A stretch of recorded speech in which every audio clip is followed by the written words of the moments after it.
Well, thanks everybody for joining us. We're very happy to welcome you to this DESA webinar with researchers from the Chronic Poverty Advisory Network. My name is Jonathan Perry. I work in the Inclusive Social Development Division of UN DESA here in New York. And we have speaking with us Andrew Shepard, the Director of the Chronic Poverty Advisory Network, Amanda Leonard from the same network, Tevi Chom from Cambodia Development Resource Institute, Joseph Simbaya from the Institute of Social and Economic Research at the University of Zambia, and Utsala Nemat and Isan Gafuri from the Afghanistan Research and Evaluation Unit. So I'll pass straight away to Andrew Shepard to introduce the speakers and to tell us a little bit more about the Chronic Poverty Advisory Network. So Andrew, over to you. Thank you very much, Jonathan, and thank you for facilitating this webinar as well. The Chronic Poverty Advisory Network has been working since 2011, focused on understanding poverty dynamics. Why are some people poor? Why do some people escape poverty and then stay out of it or fall back into it? And why do some people become poor? So that's our kind of bread and butter work. And we synthesize the results from that research into chronic poverty reports. The last one was in 2019 on growth. And the next one will be sometime over the next 12 months on the pandemic. And during the pandemic, we've been working with partners across about 11 countries, trying to understand the impact of the pandemic and going back to interviewees that we interviewed before the pandemic, in most cases, and checking with them on how the pandemic has been affecting them, and of course, how other things have been affecting them. So of those 11 countries that we've worked in, 3 countries are represented on the panel today, Afghanistan, Cambodia, and Zambia. I think we can look forward to some very interesting presentations from them. I'll just say a little bit about the contrast between those countries and then say a few things about our findings in general from this poverty monitoring initiative during the pandemic. Cambodia is a country with a reasonably multi-dimensional policy response to the pandemic. That is to say, a public health response and an economic and social response. Zambia is a country with a much more limited response across both those dimensions. And Afghanistan is a country where really other crises were much more salient. There's a certain amount of that in Zambia as well, because the pandemic came hard on the heels of a drought and also a debt crisis. What we've found across the countries that we've worked in is widespread impoverishment and some destitution. I'll come back to the destitution aspect. And the impoverishment that we found, that is people becoming poor or downward mobility, they may not actually become poor, but their livelihoods are worth less over the period of the pandemic, if you like. This has mostly been driven by the policy responses, particularly the lockdowns, the school and market and border closures, which were more or less severely implemented across the 11 countries that we worked in. Some countries implemented those measures very strictly, and it also varied across time. And some countries implemented those measures much less strictly. One of the conclusions that we've come to is that there is a kind of general need to find a better balance between the public health responses and the economic and social development responses in a pandemic situation. And that, I think, for future pandemics, which will no doubt be fairly soon around the corner, unfortunately, if we're to believe the scientists, that getting a better balance between the public health and the economic and social measures is really critical.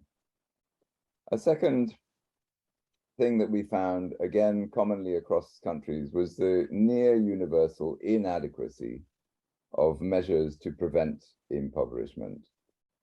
So social protection was the measure of choice, if you like, at the international level. Many new initiatives, but mostly in upper middle income countries and of course high income countries. In low income countries and lower middle income countries, many fewer initiatives. And the social protection there is targeted either to the formal sector, the small formal sector, or to the poorest people. And so it doesn't really deal with people becoming poor. And I think one of the lessons for the future is that somehow social protection needs to include provision for the vulnerable, those who may be affected in a crisis, not just a pandemic, but any crisis. What we found was that health services, which are vital to preventing impoverishment, because ill health of whatever source is the most common cause of downward mobility and impoverishment. But the health services were under great strain in most countries during the pandemic, and they were not able to cope with the normal load of cases. And the poorest barely got access to certainly the curative health services, only at the local level, and often they had to rely on traditional remedies. We found very little health insurance operating during the pandemic. It'll be very interesting if we get to work again with our partners in Rwanda, because they have 80% coverage of health insurance for their population. And it will be really interesting to see if that made a difference during the pandemic. We found also, thirdly, that the poorest lost a lot during the pandemic. And this is largely because they depend on casual labor in many situations, and casual labor opportunities declined hugely. They lost out less if they had access to little bits of land, which at least they could use to produce their subsistence. So, for example, in Tanzania.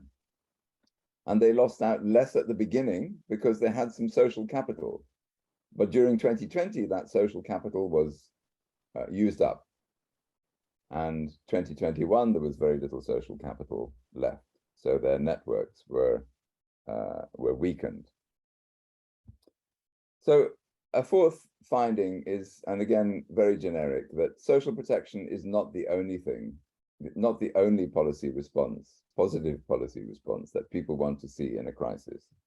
They also want cash support for investment in business and agriculture. They're thinking about escaping poverty. They're not just thinking about resisting impoverishment. So they want to become more resilient to shocks. And how do they do that? They do it by diversifying their household economies. So I think in some cases, it was not social protection which has the biggest reach to people. It could be other programs. So for example, in Zimbabwe, we found an agricultural program was able to reach roughly half the population. And so, you know, it may be that in such a situation, you need to choose the program which has the reach. And then a fifth point is the point that I sort of alluded to at the beginning, which is that the pandemic was one crisis, but often layered on top of other crises. And now we have the energy and food price inflation coming on top of the pandemic.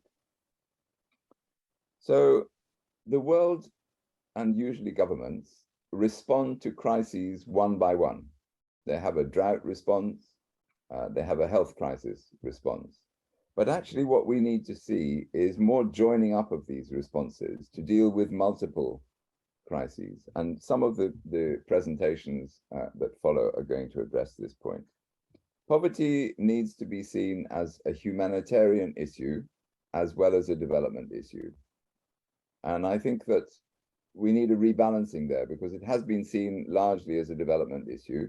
The humanitarian world comes in when there is a crisis and then goes away again. But of course, many crises are long lasting now.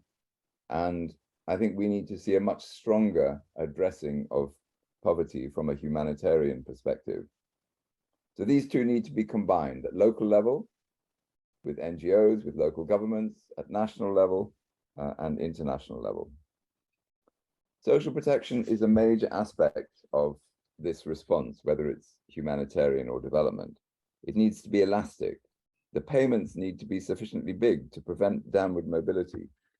And this is going to need more significant international funding and greater public expenditure than we've seen to date. And I will stop there and introduce our speakers. And I think Phoebe Chom from Cambodia is going to go first. And Orsala and Ihsanallah are going to go second from Afghanistan, and Joseph is going to go third from Zambia. And these will give you the detail that I've not been able to give you. So Phoebe, over to you. Thank you, Andrew, for introducing me for this presentation. Let me share the slide presentation.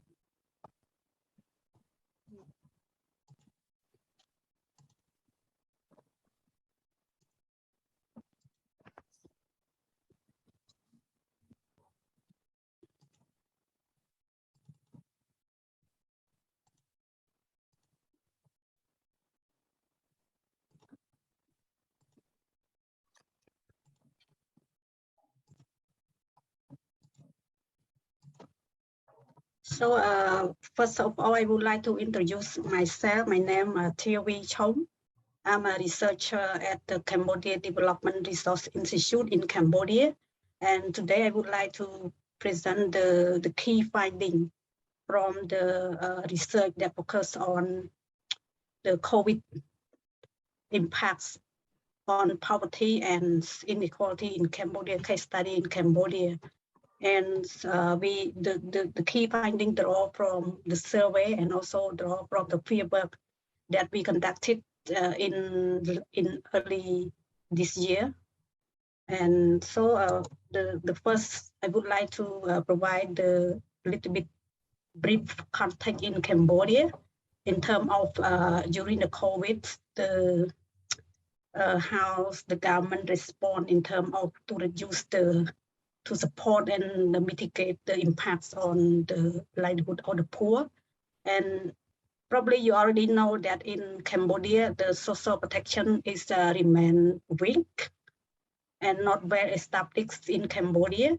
And social protection mainly focus more on those who are employed, not for informal sector.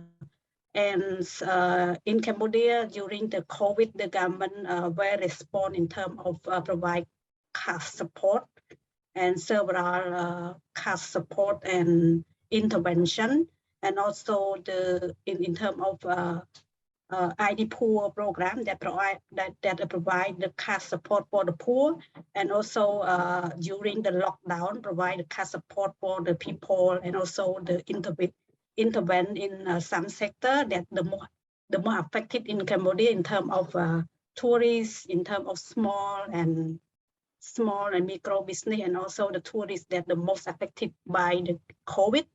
And also the lockdown also affect the most for the poor.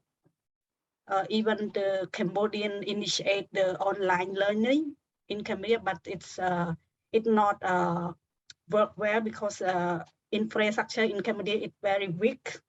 That's even initiate, but it doesn't work well for case in Cambodia, and especially for the rural area.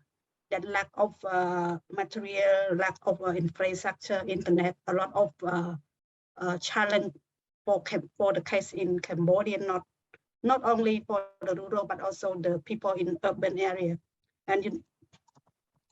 And so probably this I just skipped that we would like to that the survey data that we draw from the existing data in Cambodia from the World Bank, from the our CDI that worked with the ODI before the COVID.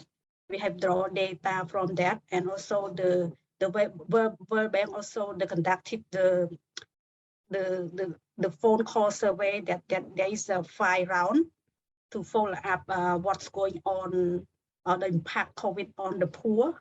and the people in general. So we based on those kind of existing data, and also the CDI that worked with the ODI before. And also we also conducted, we also going back to the household that we used to conduct in 2018.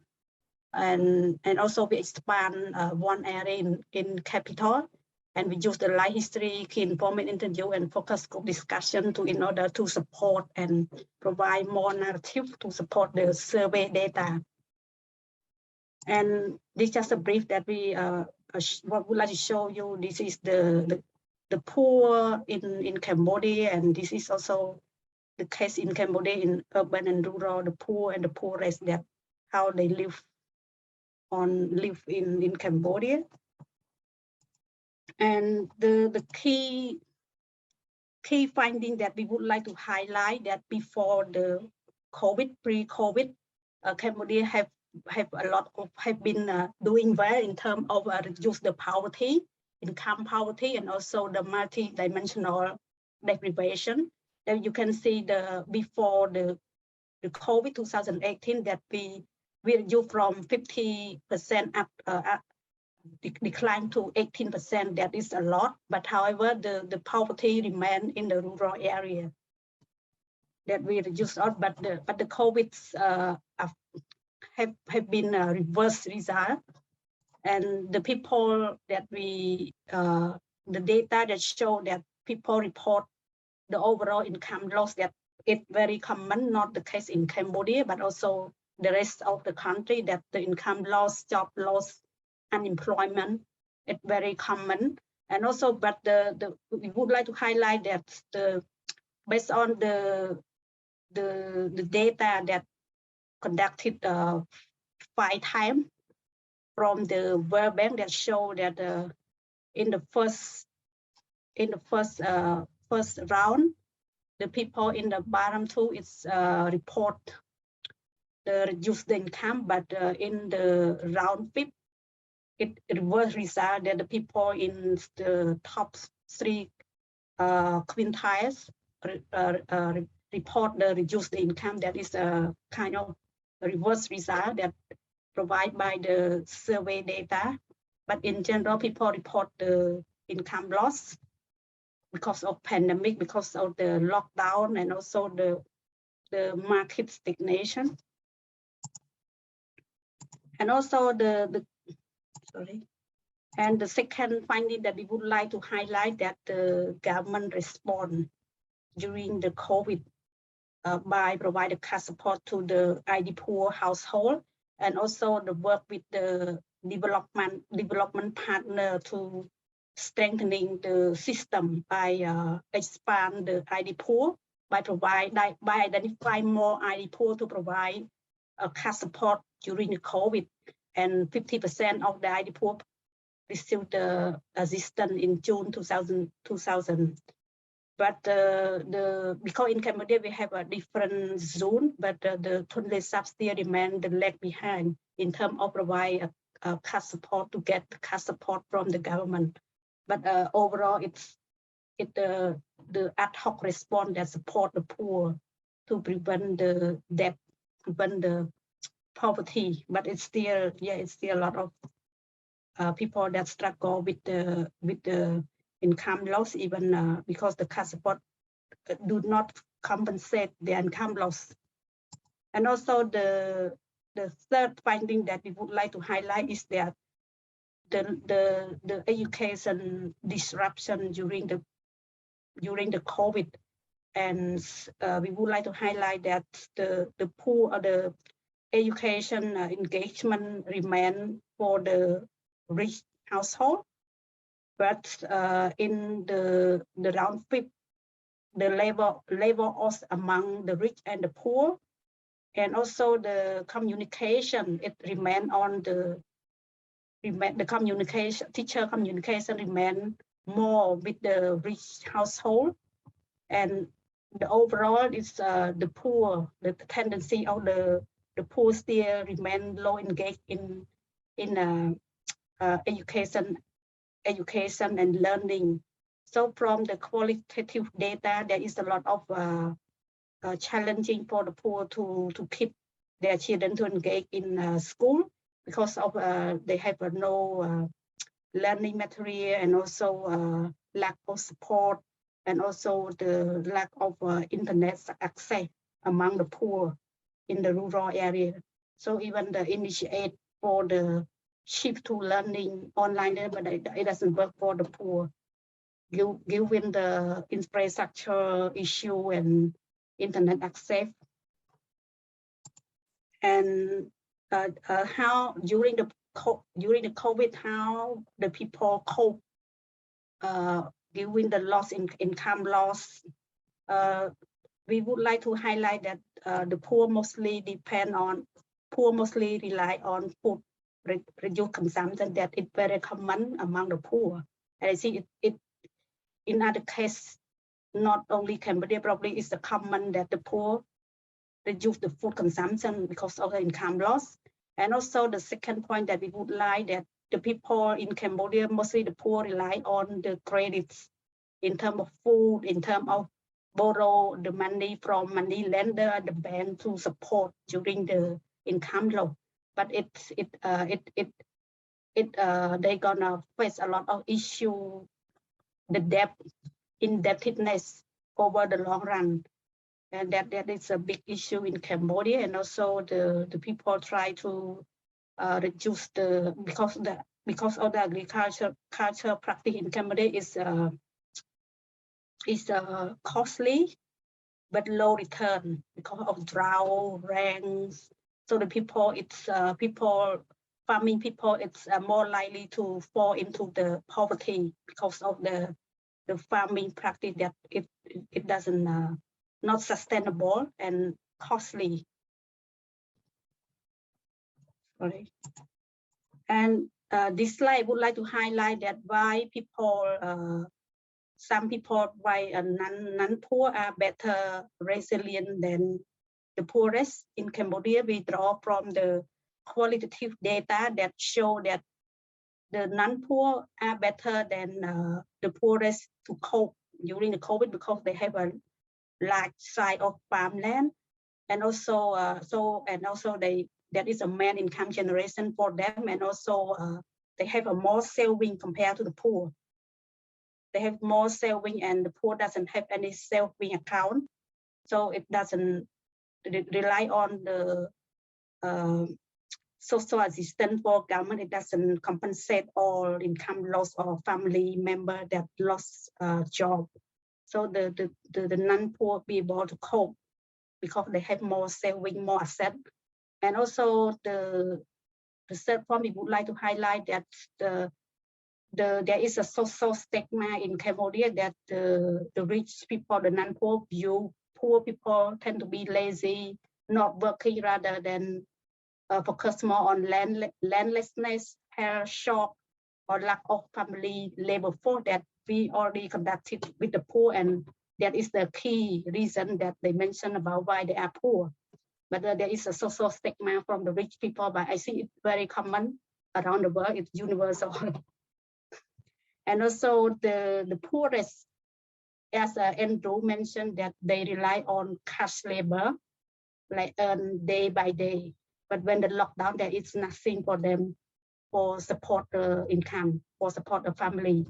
And also they rely more on borrowing money from the money lender or the bank, and that, but they face with the high interest rate. And even the cash support for the government, but it doesn't compensate all they lost during the pandemic. And in qualitative data, we asked about what about the future? Is there any idea that we want them to move out of the poverty? It tends to say that they rely on the government supports. They tend to say rely on the grow-up children that be able to, with the good education, for them to move out of the poverty, rather than rely on any kind of government support for Cambodian in general.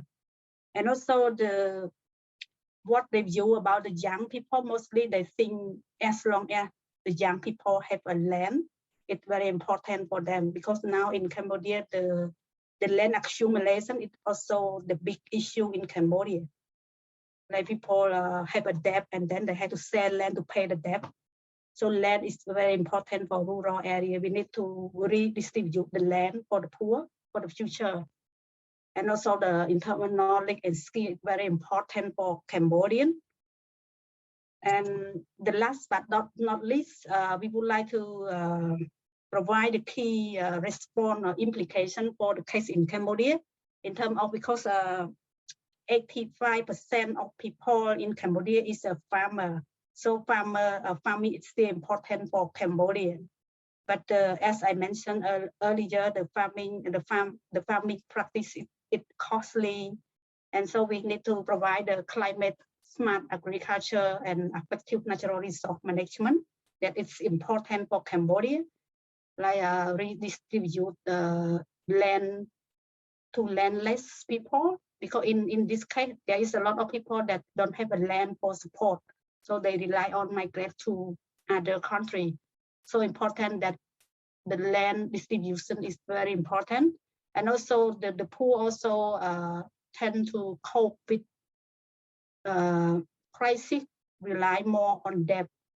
So as I interviewed them, most of them are more or less have a debt, more or less small amount, and so it need to rethinking about debt policy, and also how to educate people to manage saving or financial education.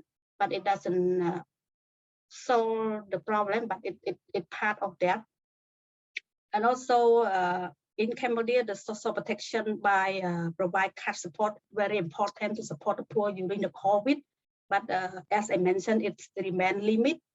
And in the future, we need to more inclusive for the people, the poor, and especially the informal sector that left behind during the COVID, especially the migrant worker, informal. And also the last is about the stronger education, response and support. It's very important for Cambodia, because when we did the qualitative data or interview the poor, mostly they struggle with sending their children to school because of they face with the income for support of family. So the children need to drop out of school. So it's very important that government need to provide the support for the poor in order for children to study higher education. So that's all from my slide presentation, and thank you so much for your listening. Thank you very much, Stevie. That's given us lots to think about. And maybe we should go on to Orsala and Ihsanala. Yeah, Andrew, could I just interrupt and just say that we have a lot of people to get through, so if we could try and be relatively quick, just to allow a bit of time for question and answers as well. We have the session until 10:10, so we have some time, but yeah, it would be great if we could ask some questions as well. Thank you.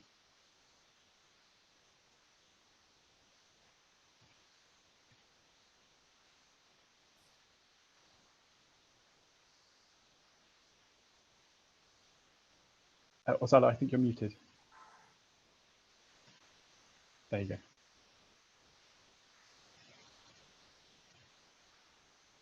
Unmuted. Great, hello, thank you. everyone. Can you hear me now? Yes, we can. Oh. Okay, thank you very much, everyone. Good day to everyone. It's a great pleasure and honor to be part of this session.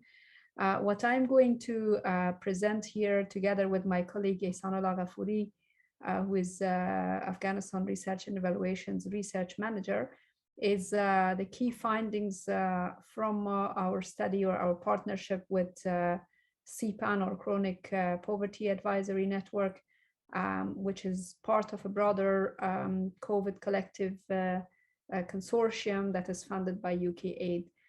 So these are generally the project sort of partners in this study that we carried on. I am going to give a very brief introduction on the sort of the time frame and generally about the study, and my colleague will focus mostly on the findings, and we discuss finally the recommendations.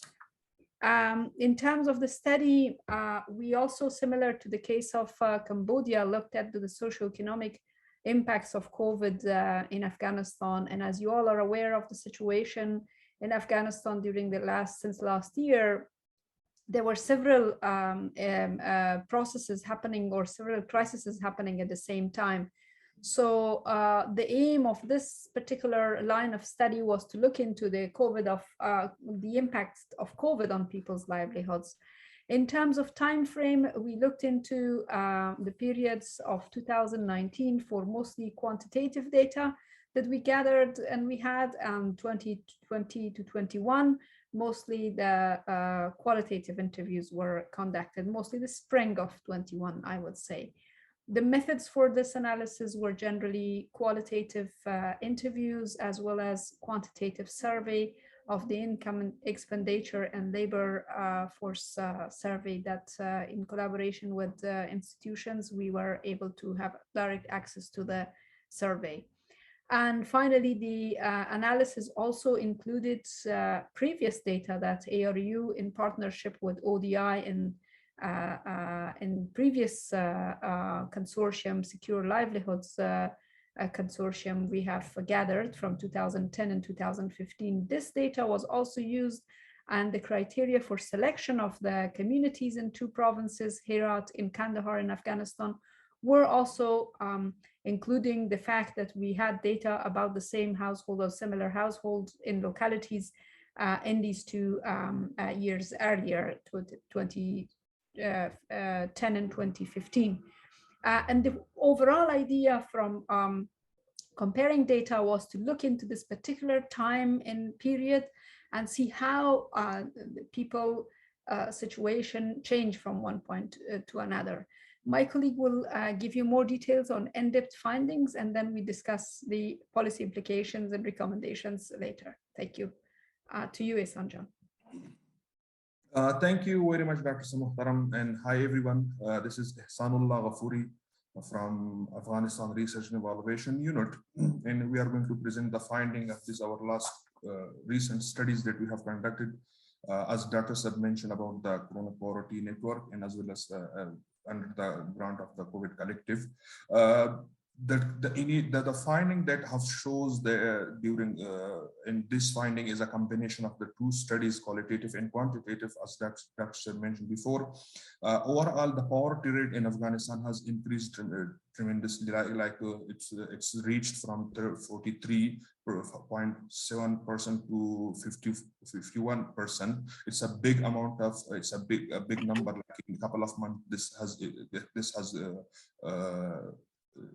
reached to this number, change number. And also the main reason that the poverty rate has increased in Afghanistan was the income loss, because people lost their incomes. They didn't have income, and the reason was why people have lost their income, because there was COVID-19, and also it disturbed the whole system, the market and the transportation. And there was lockdown. Because lockdown, people were not able to go outside and to do some work, and as well as the economic downturn due to other reasons that I will go later on to that.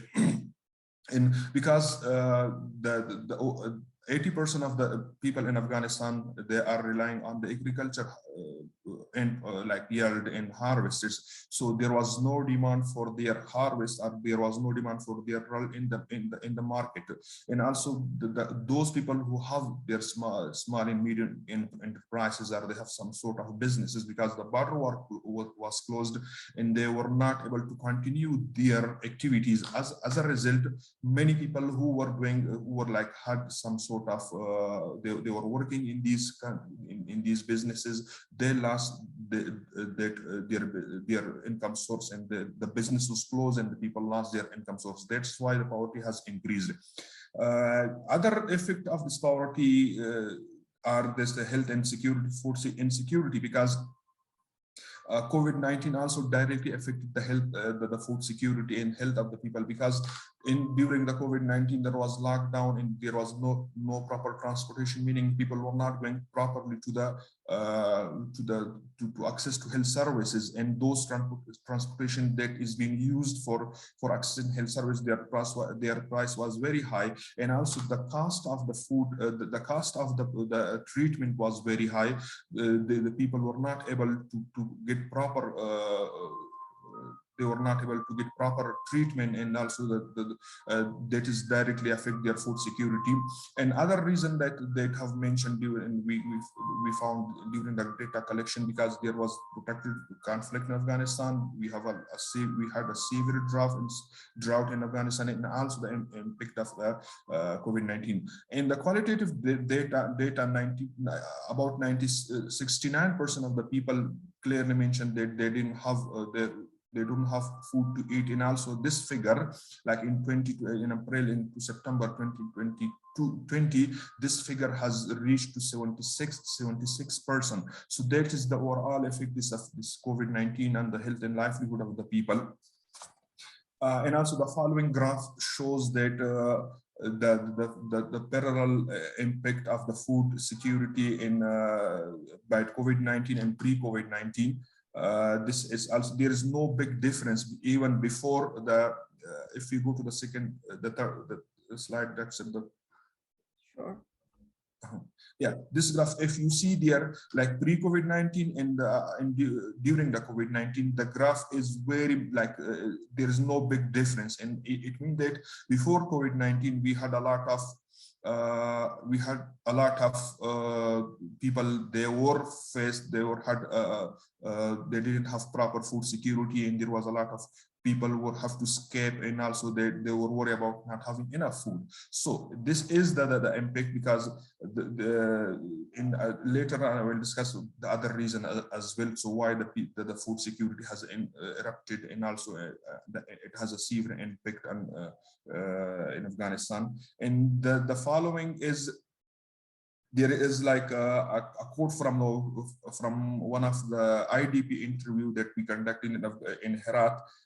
It's a young male IDP interview that he is because of the war, he displaced from a district, and he went to Herat province, Herat city, and he said, when I came here, he has a rickshaw, and because of this COVID-19, the border were closed, the price of the food item has increased, and also the other commodities has increased, the price of fuel, the price of oil, it has increased. He said, if I earn 300 per day, 300 afs per day, I have to spend 200 afs for my fuel and for my rickshaw. So only I have to survive with $100, which is not enough food to have a proper food security. So this is, and also other concern that have overlapped the COVID-19, that was climate change. As I mentioned earlier, 80% of the people are rely on the agriculture, and we have a lot of climate change, like in the recent example, like we have a very heavy earthquake and also flooding in the area, and also we have a lot of natural hazards that affect the increase the poverty rate in Afghanistan. In combined with the climate change, we also have a political instability and insecurity, because a lot of people, they were affected by this insecurity and political instability. In many households, they have lost their family member, and even like they have lost their breadwinner due to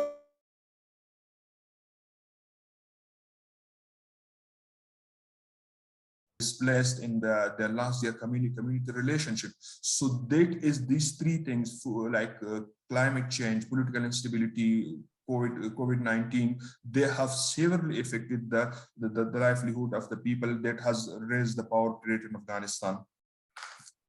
And there is like another, we had an interview with the female IDP in Herat, and he says that they were displaced from one of the districts to Herat city. In her husband, he was on job, he was not able to find an income source or a daily wage labor for him. So what they did, she was sending their small children, to go and collect some scrap and plastic, and at the daily like they can sell like 1 or 2 kg, 10 of per kg. So they were able to collect up to 3 to 4 kg of plastic and scrap on the daily basis, and they were selling. So in total they had 50 offs per day income, and they have to survive with that income. So that is she clearly said that if we will die by poverty before dying by corona. So that is why they did not think about corona or COVID-19, but they were very concerned about the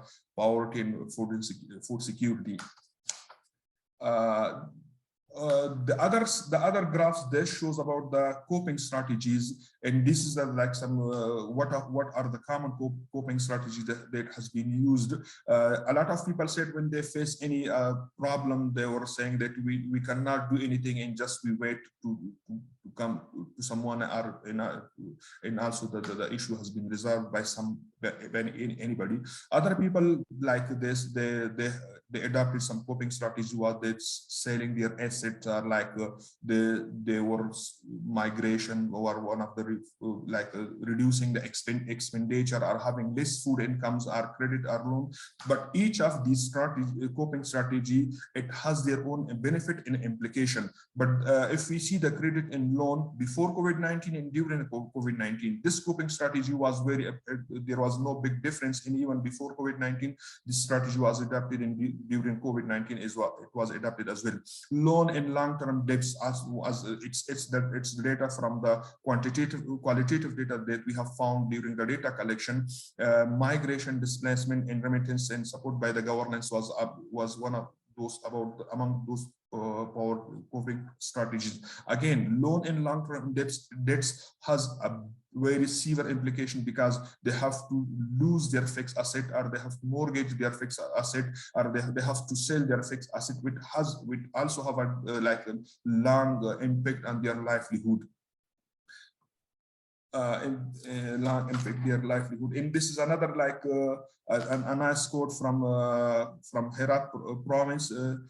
Is like one of the person, he is displaced from one district to Herat city, and he said, when he was at the village, he has a lot of social network, and in the time of need they were utilizing social network. But when he came to Herat city, they lost their social.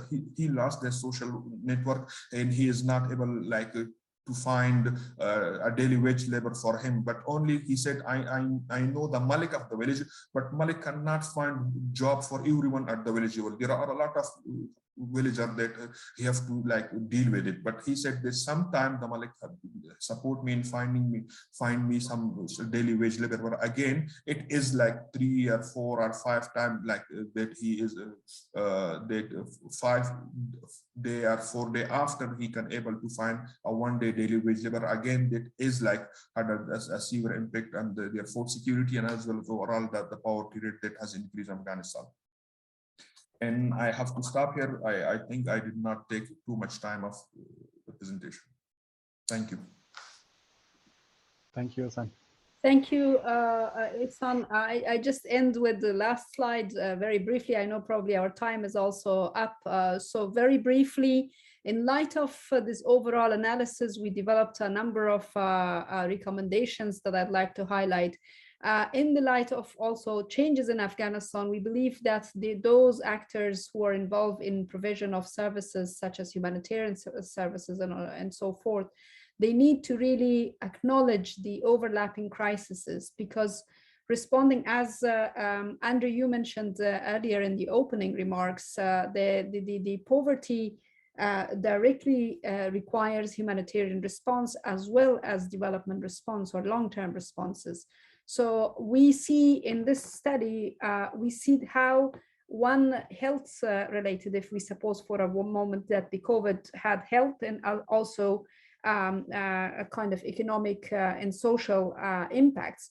If we look at COVID in itself, and then we look at happening in Afghanistan where there is conflict, and in the time that the climate changes are also affecting people, these multiple layers or multiple crises has to be acknowledged by those who are planning services and programs.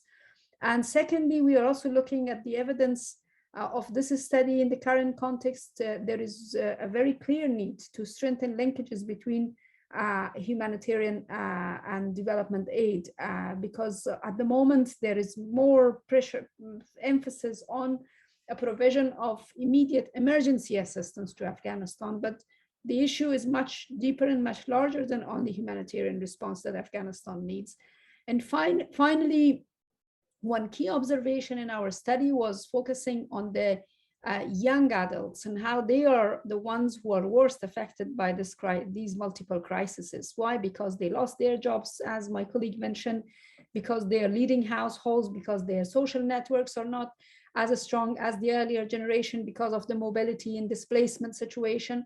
And therefore, a special attention needs to be given to the young adults and their livelihoods as we move on, especially in terms of the multiple crises that are ongoing in Afghanistan. We see that the climate crisis is sometimes highlighting, the political or conflict situation is highlighting, and the other sides probably something else will emerge also. So as a result, we hope that studies like this one continues, and it makes these key points that are communicated to the key actors on the ground in different countries in different contexts, and also sort of linking this to other countries' experiences as well. Thank you very much for your attention.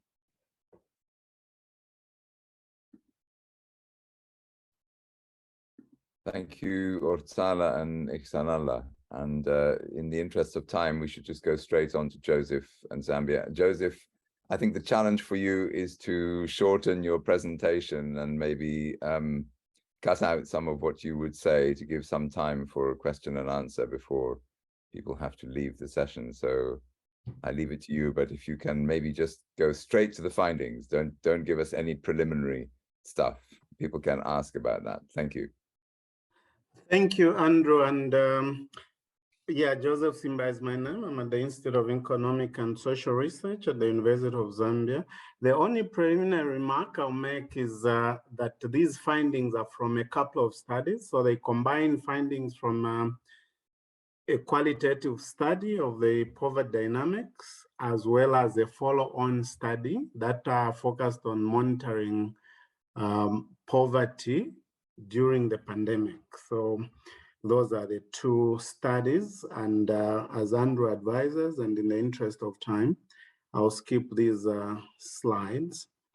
But just to mention that we had, out of 10 provinces, we went to 9, and in each we went to one area, one ward, and then we selected 3 wards for the follow-on study that monitored poverty in the pandemic.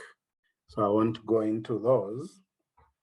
Yeah, so in terms of findings from the poverty dynamics study, when you just broadly look at the policy periods, we looked at 4 policy periods. The first one being from the time that the country became independent to the next government, which was 64 to 90, starting with socialist policies, characterized, of course, by central planning, by subsidies, and yeah, basically trying to get everyone along and provide services to everyone almost at no cost, which eventually got us gradually into challenges with growing the economy, but also later on increased poverty, and that gave birth to the next government, which ran for 10 years from 1990, which instituted radical policy reforms.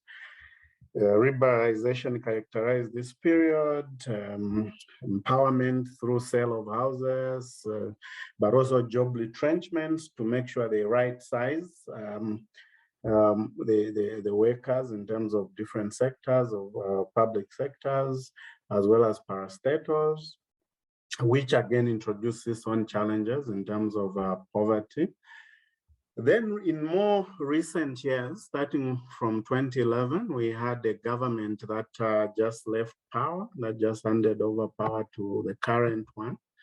And yeah, so this period, 2011 onwards, was characterized by systemic stressors, which again sort of eroded some of the gains that were gained from 1991 through 2011. And therefore, slowly we saw declining incomes or even the declining purchasing power of whatever income people obtained. Then from 2017 to 2020, that is just before the current period and prior to our study, by the way, our two studies, the first one ran from 2019 into 2020, and then we had 2021 to 2022 in terms of follow-up study. So what you see on your right, the diagram there is basically an illustration of key shocks that the country has gone through from 2017, or what went through from 2017 to 2020. So we had army worms, we had fires running through markets, and in the capital, the biggest market, a very big source of livelihood for many, was gutted down by fires. Then we had load shedding. So this is electricity rationing because we could not produce enough, partly due to droughts, but also increasing number of households and pressure in terms of the mining industry and so forth. Then we also had droughts, floods, cholera outbreak as well. And then COVID-19 added to the list. Then we had some attacks, chemical gassing, which really restricted a lot. Suddenly there were all these gassings around, people would go into schools and gas. And so this also introduces some challenges. So that's basically a bit of the policy environment in terms of what the country has gone through, but also systemic and other stressors that came along that sort of define our situation in terms of poverty. So comparing characteristics of different livelihood categories, for our first study, we looked at what livelihood categories existed. So we had on your far left sustained escapers. So these generally were defined or characterized as those who had stable life childhoods. They were defined as hardworking. They had also diversified sources of income, so they didn't rely on one, but they did several things to support their livelihoods. Also, and interestingly, was that this was characterized by spousal cooperation and respectful relations. Usually these enjoyed stable marriages and they worked together, and they were not abusers of alcohol, and GBV was also not reported among these. For the next category, Transitor Escapers, of course, these by the definition of the term, suffered sharper drops in well-being, so they would fluctuate. They had a bit of diversified sources of livelihood, but not as much as sustained escapers. And yeah, often their first marriages failed, with somewhat success with their second marriages, a bit of accumulation of assets, but not as sustained escapers. And they were over-dependent on farming. For the chronically poor, and as you can see in the small picture captions there, those would be like typical houses of these different trajectories. These were often poor and rural and often mobile childhoods. They would move from place to place. Maybe they lost their parents and had to move to their uncles and so forth. early marriages because they dropped out of school and often characterized by early divorce as well, alcohol abuse, and many of these other factors that are listed there.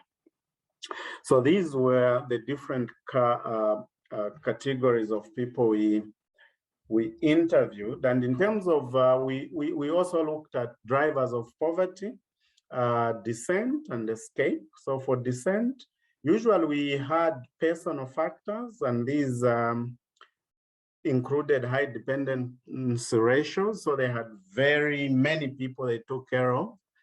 But also there was an aspect of inherited poverty, if you like. So the kind of intergenerational poverty that moved from like within the family, early marriages, alcohol abuse, unsuccessful marriages, limited social networks, and so forth. And often there were school dropouts, characterized sometimes, especially for the elderly, ill health, disability, but sometimes death of a spouse.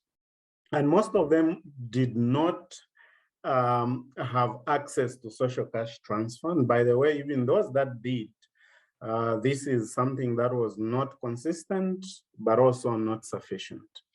Then for those that often found them that descended into poverty, among the drivers were divorce, sexual and gender-based violence.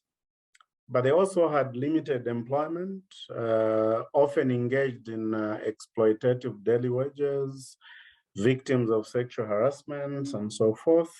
A number engaged in vending, low returns, environmental, and also most of these depended on, for example, fishing. And with the environmental depletion in terms of fish stocks, with soil erosion and poor fertility in soils, then they fell victim to poverty and they fell into poverty. In terms of escape, among the personal factors generally were good health, spousal cooperation, support from kins, but also access to education. And often these were relatively smaller households compared to those that would fall into poverty. Then they also had access to capital, but also like diversified livelihoods. A number were at least at one point engaged in formal employment. They had assets either passed on to them from their kins or their parents. And of course, in terms of social welfare, social cash transfer was a factor, though not sufficient, but it meant a lot for some, particularly the elderly, and those who would even use this to start small businesses and then grow it from there. If you look at urban and rural dynamics in terms of escape from poverty, in urban areas, what we observed was that escapers were more entrepreneurial and had multiple sources of income. They were involved in trading, sometimes even renting out houses and shops, rent grocery shops, food and hardware shops. And in terms of women or households which escaped, you had women playing a great role. They had quite a big role in supporting household poverty escapes, either trading along their husbands or selling along their husbands at the shop, or at least working together in that kind of stable environment. For the rural areas, yeah, so here, again, almost the same were observed, but then you had also multiple incomes. Mainly people had, they were farming, in some communities fishing, but also doing other small businesses on the side, trading and so forth. So you had, for example, in some communities, people had livelihood, they had, they had livestock, they had poultry, they were also involved in farming, they were also selling, they also had gardens and selling vegetables. So those facilitated escape. And some actually, even in the rural areas, were renting assets, farm equipment, boats in fishing communities, and so forth. And they were also members of cooperatives where they accessed subsidized fertilizer and then added to that. from our poverty monitoring study, I'll start from the areas of concern for the poorest, because again, for this study we tried to include all the categories in terms of the well-being categories, just to see what was happening and what movements were happening, who was falling into poverty and who was escaping. And so we looked at a number of factors. I will not go into detail. We had economic factors. These were economic concerns. You had social, education, and health concerns. And in terms of groups that were at risk of impoverishment due to COVID-19, it was mainly the unprotected workers. So these would be casual workers who would easily lose employment because their employment terms were not really governed or bound by any serious legal bindings, children and young people, older people, and women as well.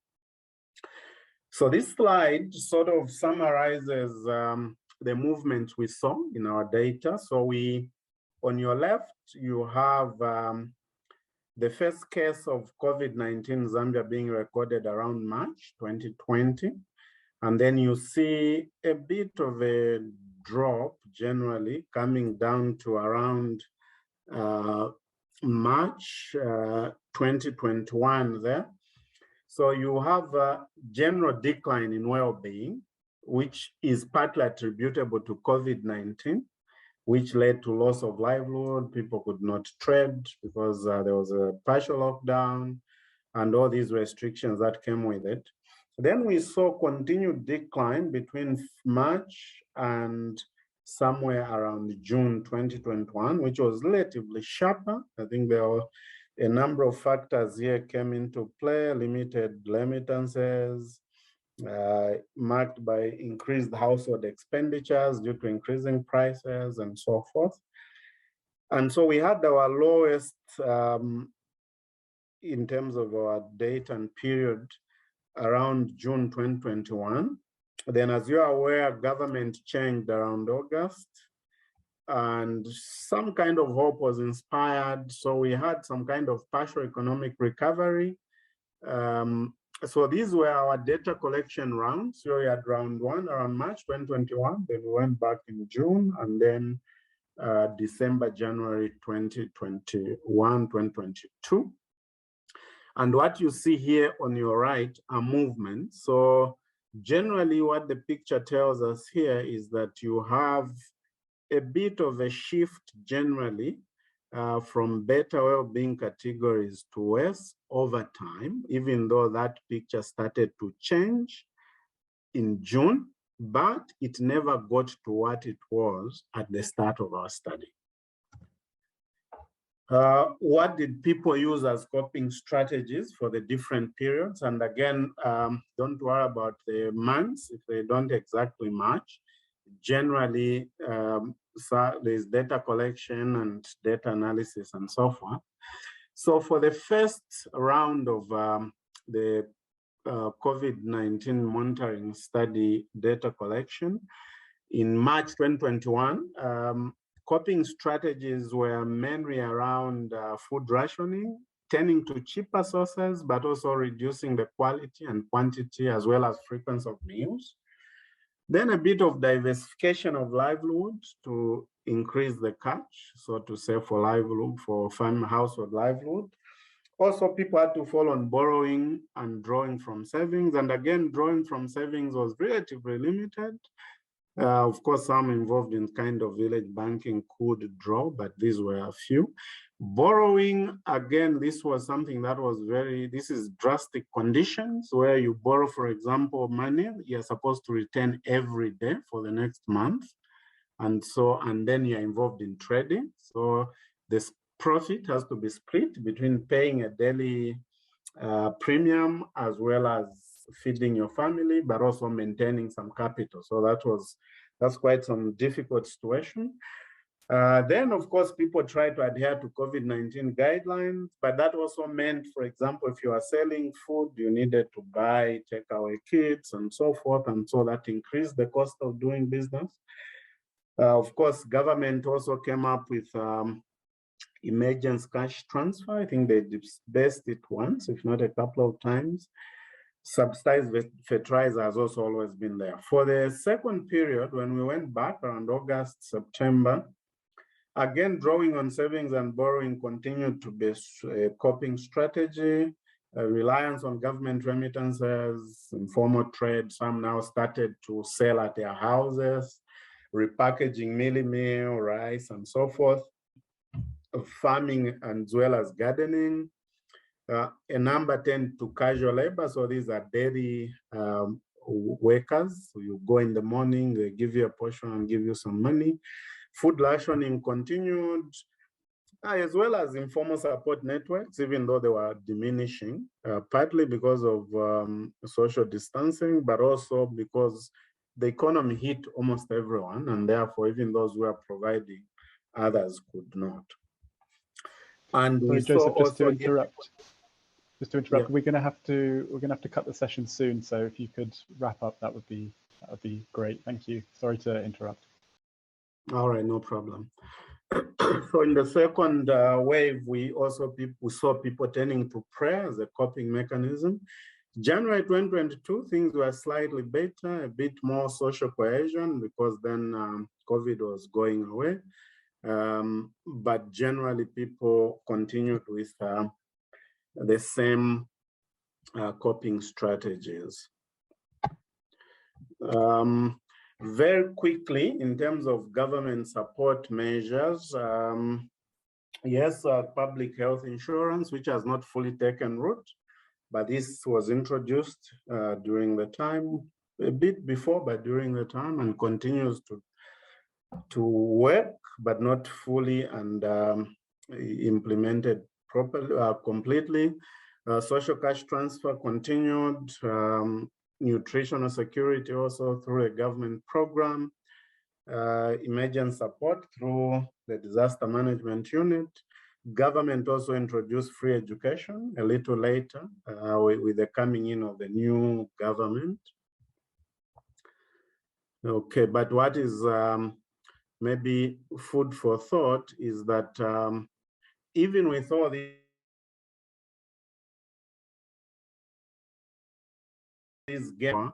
whether livelihoods will return to the pre-COVID era anytime soon, especially with what was given by other presenters, but also what Andrew said in terms of global challenges that have added themselves to the pandemic and many challenges that we are already facing.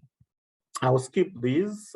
Maybe the last slide, I'll just run through very quickly in terms of what we think are policy implications for our study. More formal employment options, of course, an obvious one. We need to increase allocation to bursaries to support education. We know there's free education at secondary school and primary school levels, but college level still remains.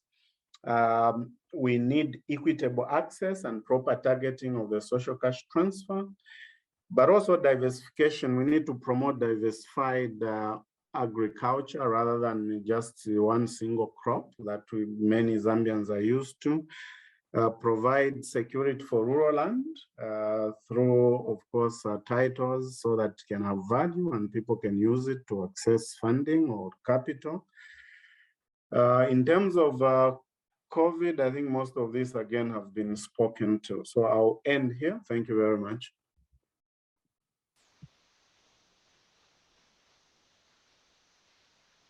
Thank you, Joseph. And thank you all to all our speakers. It was a very rich and interesting set of presentations, and Andrew's summary at the beginning was very useful as well.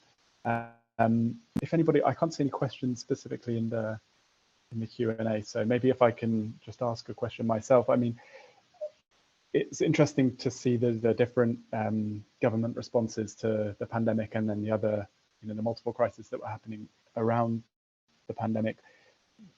Do you notice as researchers any kind of common challenges in government support? Was it, predominantly a lack of financing, a lack of resources?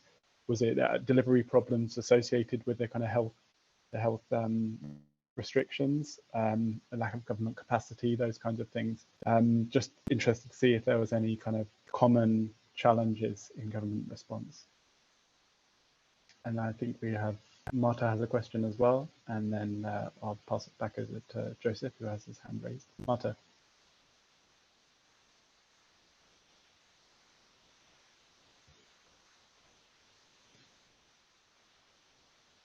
No. Okay, Joseph. Yeah, well, I wanted to just have a first go at that question you asked. I think what I noticed myself, and particularly as it relates to Zambia, is a lack of preparedness. And again, this is government preparedness in terms of pandemics. And it may not just be pandemics. There will be issues like global oil crisis. There will be many different issues.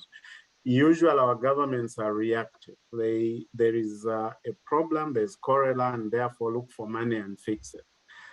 So I think that we need to be more prepared for challenges like these if we are to protect citizens' livelihoods, if we are to prevent destitution and people falling into poverty. We need to have very clear strategies and plans and resources to confront these challenges so that when they occur, we are in good stead to handle them. Yeah, very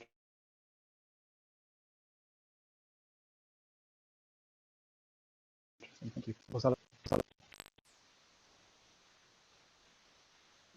Thank you. Just to add, with the experience from Afghanistan, through the course of COVID crisis, the response of Afghan government was one that was also quite a combination of a lot of challenges. One, at the very first phase of the COVID, there was a lot of issues with the politicization of whole response to COVID, meaning using it as a campaign or as a post-presidential election campaign.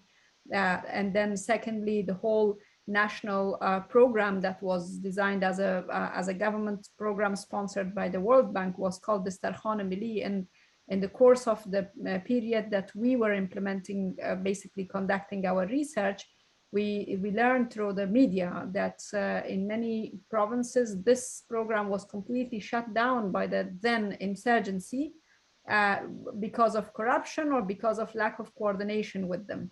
So at least in conflict settings, you would see that there are even more issues in terms of responses to Corona. And responses in the Afghanistan was not in the shape of actually providing some sort of physical material support to the people who are affected. It was just facilitation of the process. And even that was hugely problematic because it was donor funded or, NGO funded, but still in terms of facilitation they had. And also sometimes, like when I say propaganda, they created a hospital under the name of response to COVID in one province. I mean, they tried to create, they didn't actually create it even. And that was not really what COVID response needed. It needed more, other things.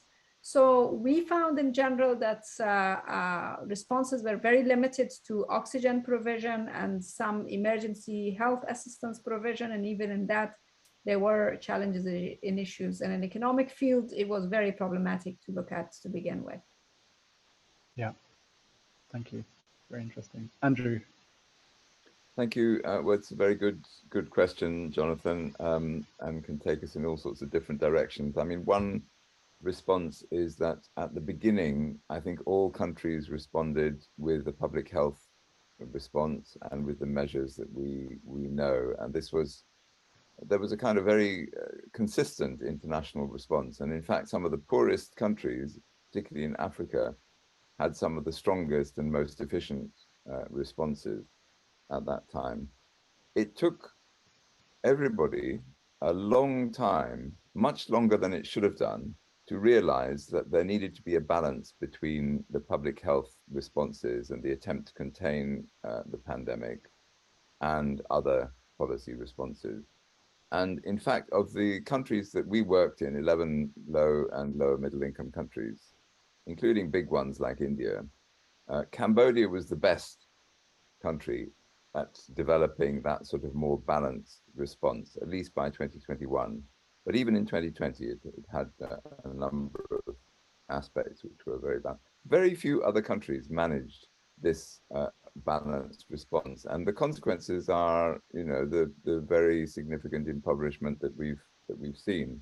There was an early discussion about the trade-offs between public health and economic and social development measures, and somehow that disappeared. You know, there were a few blogs here and there, and then it just disappeared out of the consciousness on the pandemic, which was quite peculiar, really. So I think there's some major lessons there, and you know, it would be very difficult, at least in the countries that we worked in, to say that the response was more about money or about delivery or about capacity, the things that you mentioned. It seems to me the major issue was the conceptualization of what the response should be, whoever was doing the conceptualization. And that took a long time to develop and become appropriate. Thank you. Yeah. We had there was one more question came to me on the side. And I think we'll have to wrap up then because we have to close the session. But it seemed that there was a major problem in terms of the kind of missing middle, where there was some you know, the poorest people were able to access some kind of social assistance, and then other people were able, you know, better well-off people were able to rely on private savings and other things. And then there was, you know, a lot of people close to national poverty lines who are unable to access anything. What would be the kind of number one, you know, response to that? Would it be access to better healthcare for all to prevent those kind of poor health episodes and the impoverishment that is often you know, a main driver?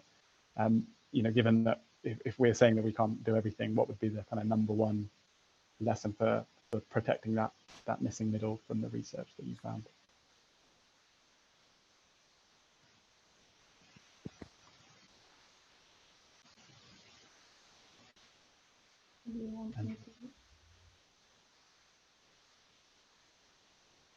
I can certainly go at answering that.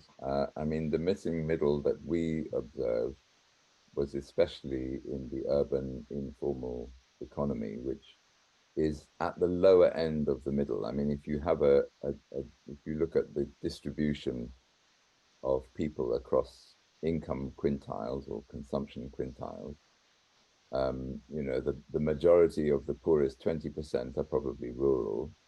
Quite a substantial part of the next 20%, the next quintile up, are in the urban informal economy.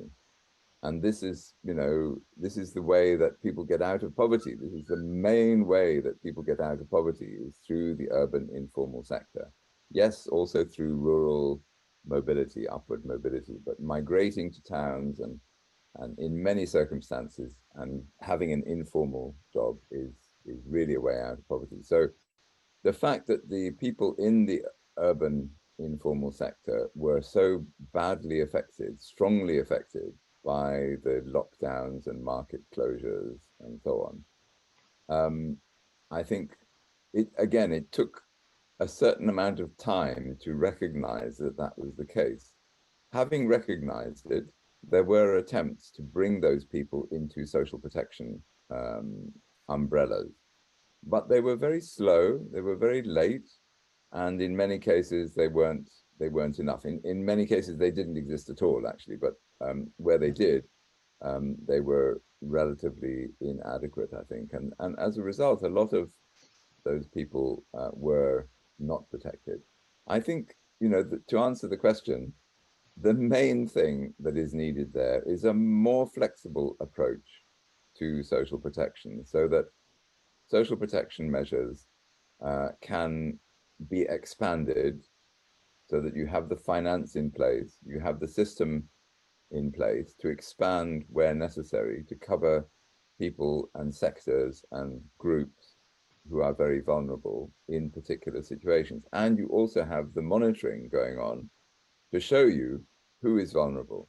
So those two things together, But as many of our interviewees said, you know, it's not just about social protection. We also need to have responses to such crisis situations from other perspectives. So from an agricultural perspective, from a business development perspective, from a financial inclusion perspective. And it seems to me that the responses to the pandemic were quite slow to develop, that people kind of stuck to what they were doing and maybe abandoned it or reduced it in scale, didn't really think about what needed to be scaled up or what needed to be done differently until quite well on into the pandemic. So perhaps getting a faster response. And I think that's up to national disaster management units to orchestrate that to a very large extent. Yeah. Thank you. Thanks very much. There's one more question in the chat. I think we can just about squeeze it in. Access to credit to diversify income activities seems to present debt risks. Can we say that they are still successful strategies? Do you have a sense of the percentage of successful cases versus failures?